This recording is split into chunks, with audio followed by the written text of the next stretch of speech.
Hello everybody and welcome to episode 2 of Resonant Rise version 3. So, what I have planned for today is we are going to go and gather some materials such as sand and gravel in order to... Oh, we also need clay. In order to get working on our smeltery so we can start making some better tools and work on a little bit of ore doubling. So, rather than taking all the sand and gravel from my little pond here, we're just going to go glide a bit this way. We should be able to find some sand, gravel, and clay, no problem. This is 1 block deep, yep. This will work. So now we can use vein miner here. Grab a bunch of the clay, wow. That just totally destroyed my shovel. Okay.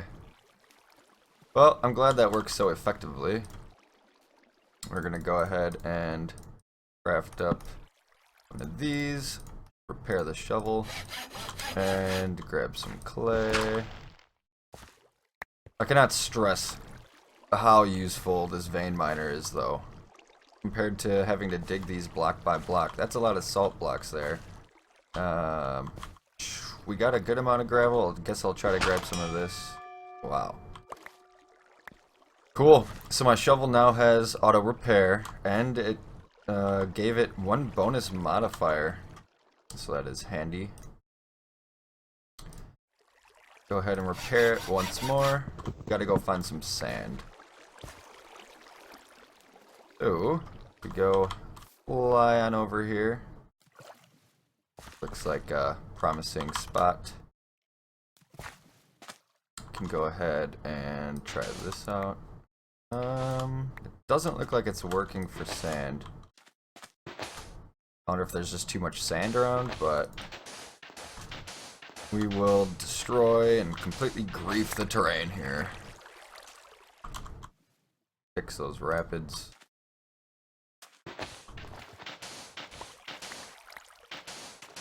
I'm not too sure exactly how much we're going to need. As I said and showed you guys in the last episode, I already have a bunch of seared bricks, so we're just gonna have to make the actual brick forms, not the block bricks, if that makes any sense.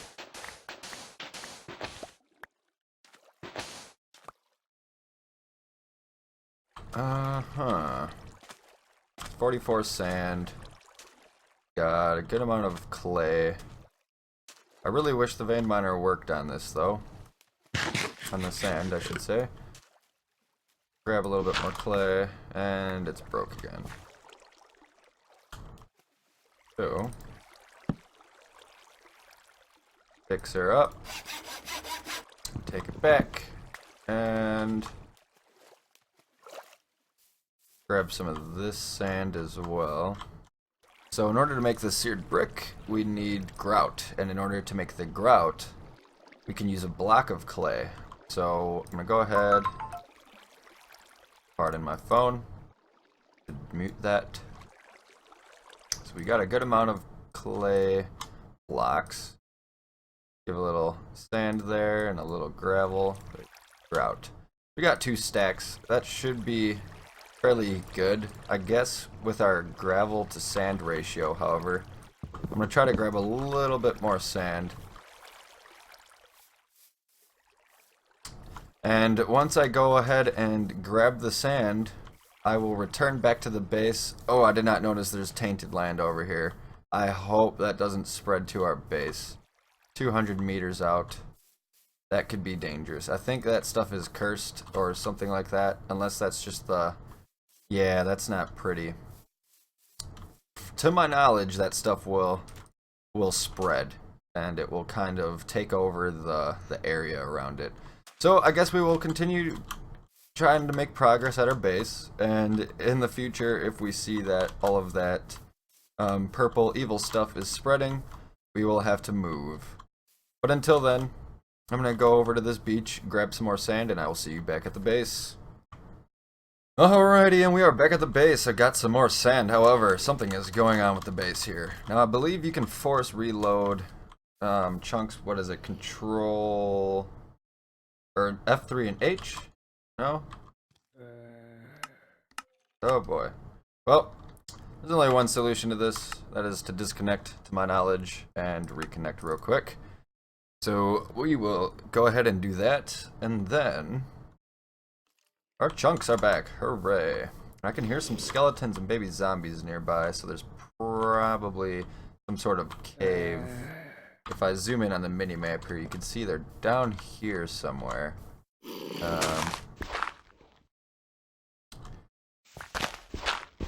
I wonder where. I guess I'm not too concerned. Go ahead, fill that back in.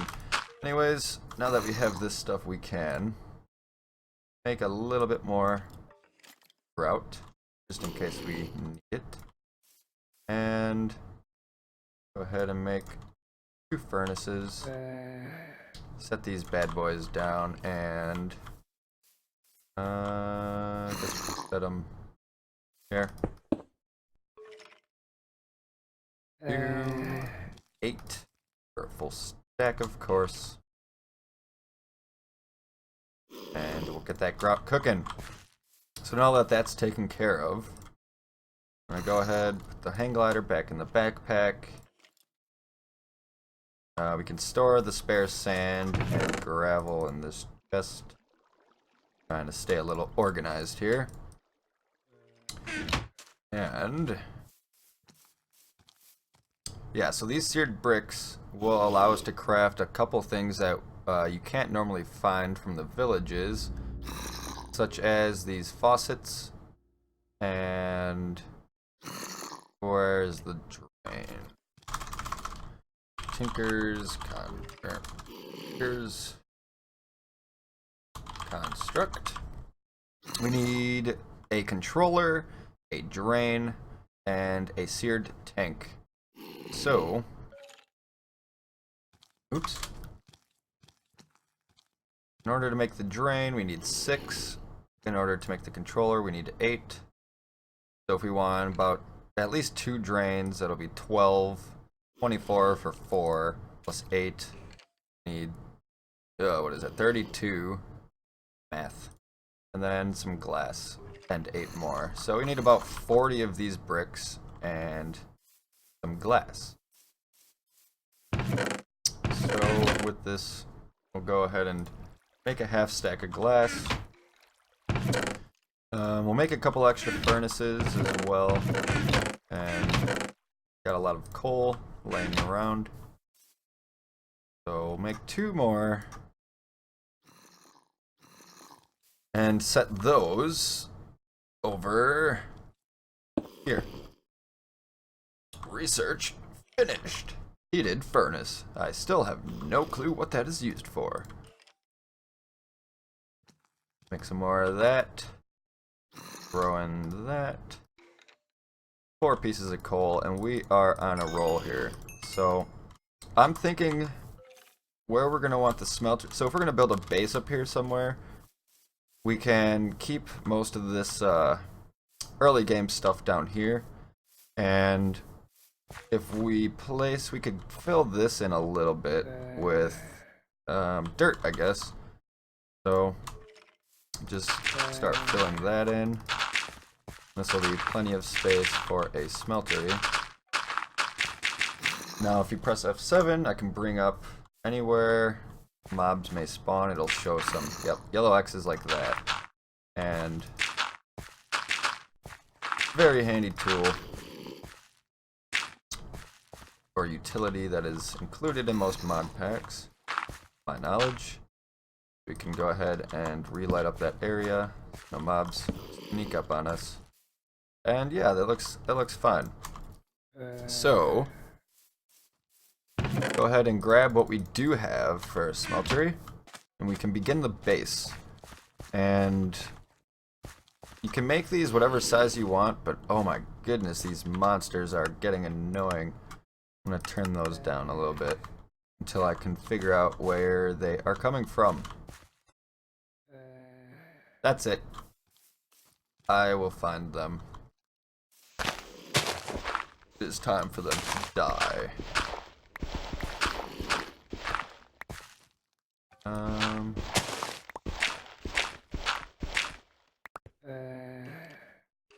hope they're not like super powerful or anything like that. Completely murder me as soon as they see me, but I will find you guys. Ah! You're dead. You're dead. There was a... Wow. A nice little cave system right under my base. I guess we'll see what's going on down here. Not too much. If we ever need a secret storage, I know where I'm putting it. But it won't be too secret if I'm playing it on YouTube now, will it? So we'll just block that off. We don't want to deal with that ever again. At least right now. Now that that's taken care of, it is time to sleep. This bed, the view from these beds is definitely a little glitchy if you ask me. So, we needed one controller. I think we said we were going to go with 4 of these. 3 and 4. Yep, the drains. Now, I know you can also make seared glass here. Well, we need the tank first, before I forget. And so we need 5 glass and 4 bricks, or I thought there was another one. Probably looking right at it, but missing it. Oh yeah, seared window.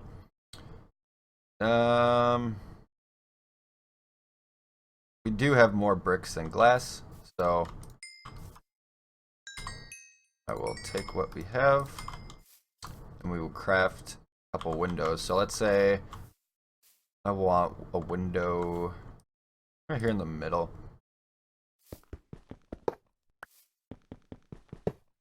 Now that's gonna bug me. So put one of those, and yeah, that'll probably work. So we want 2 glass or windows for now. And the recipe was like this, I believe. Memory is failing. There we go. Now we can look into the smeltery. Now we got to figure out where we're going to place the... I also forgot, when you're making these smelteries, you don't need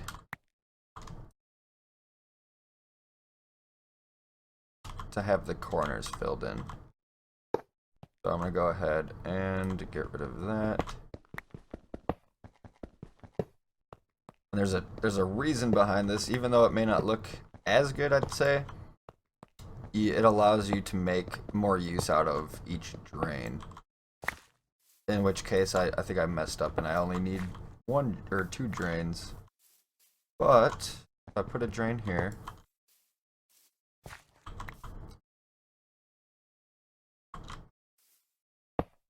and here,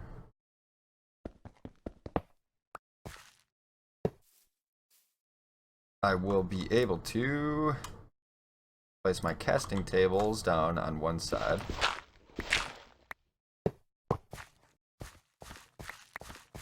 And then on this side, I'll be able to make you, even though there's not a hole over here, I'll be able to place down these casting basins as well. And once I go ahead and make the faucets like this, 4 of those, you can attach them just like so. And you make use of double the space, essentially, I'd say, or for you're doubling the efficiency of these drains. And now, last but not least, we are going to want somewhere for the controller. And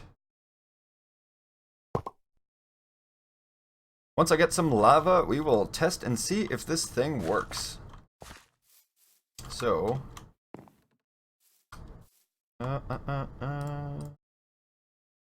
real quick, we are gonna go fly on top of here. place down a couple torches. And yep, there's the controller. I believe I know where some lava is. See it on the map. Go and grab a bucket.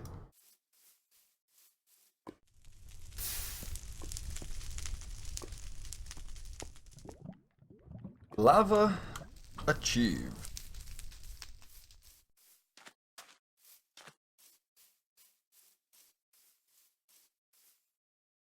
Place it. Oh boy. That was close. What am I missing here? Got the controller, got the drain. Oh! Haha! Got the tank.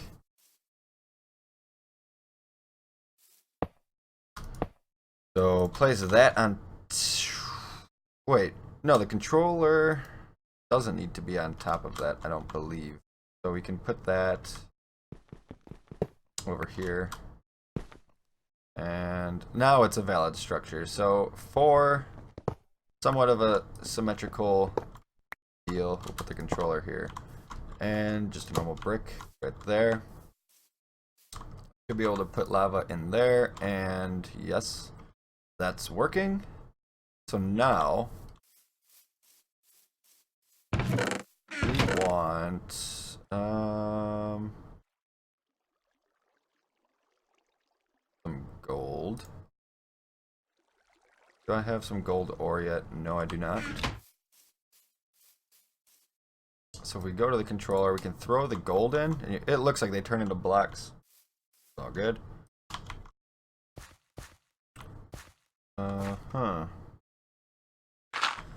Bada bing, bada boom. I'd say this is a success. We now have a smeltery, and once this melts down, normally if I take something such as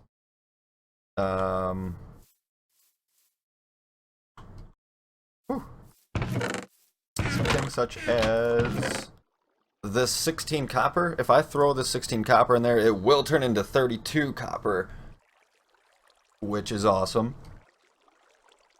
The iron will be doubled. I don't think you can double yellowite, but all of this stuff, maybe osmium, can get doubled.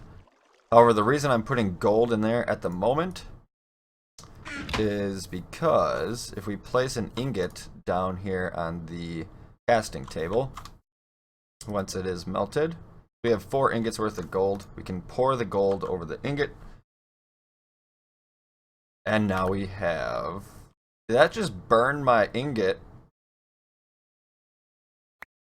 No. Anyways, so that just melted down the ingot. I wonder if we can use these bricks. Try it.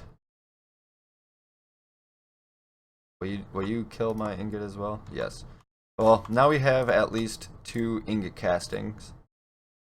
So if we don't need the gold right now, we can pour it out into the... Oh, it's gone. So that used 2 ingots worth of gold for each cask. And the cask can go in this, I believe? Yeah. So there we have it. Now, as I was explaining before, I can go ahead and double whatever I need. And I believe for now, I'll go ahead and see if we can double 9 osmium to get 18. Which would be enough for 2 blocks worth. Let's see. Looking pretty good. So, that is the basics of this. Looks like this episode's going to be a little long. I don't really have a time limit, so don't mind if the one episode is 15 minutes long and another one is 30 minutes long. I'll try to split them up so that there's nothing longer than 30 minutes. However, progress has definitely been made. Hope you enjoyed episode 2 of Let's Play Resonant Rise version 3 on the NinjaNet server. As it is, I'm sure when I start recording later on, we will have more people playing. So, until next time, take care, and bye-bye.